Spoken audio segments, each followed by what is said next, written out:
আজকের দিনটা আমার কাছে খুবই স্পেশাল। এই দিনটাতেই আমি আমার জীবনের সবথেকে সেরা উপহারটা পেয়েছিলাম। হ্যালো এভরিওয়ান, আমি পিয়ালি। প্রত্যেকটা মায়ের কাছেই তার সন্তান সবথেকে সেরা ও সবথেকে সুন্দর একটা উপহার ঈশ্বরের থেকে পাওয়া। হ্যাঁ, আজ আমার ছেলে বিভানের জন্মদিন, আর তার জন্মদিন উপলক্ষে মা হিসেবে আমার তো অনেকটাই আনন্দ হচ্ছে। আর কিছু স্পেশাল আয়োজন তো অবশ্যই তার জন্য করব, আর ছোটোখাটো একটা অনুষ্ঠানও রাত্রেবেলায় হবে।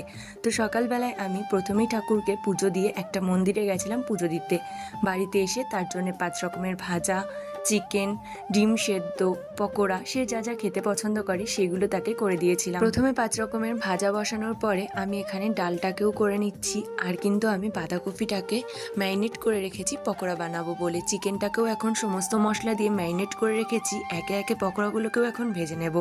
ডালটাতে ফোড়ন দিয়েছিলাম, মটর ডাল আর মুসুরির ডাল একসাথেই ভিজিয়েছিলাম সকালবেলায়, সেটা দিয়েই ডাল করলাম। আর এখন আমি চিকেনটা করব বলে আলুগুলোকে ভেজে নিই। রাত্রেবেলাতে একটা ছোটোখাটো অনুষ্ঠানের আয়োজন করা হয়েছে, কিছু মানুষকে নেমন্তন্ন করা হয়েছে, কাছের মানুষদেরকেও ডাকা হয়েছে।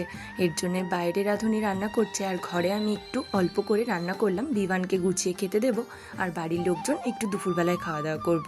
এখানে আমি বিভানের খাবার থালাটা সুন্দর করে গোছাচ্ছিলাম।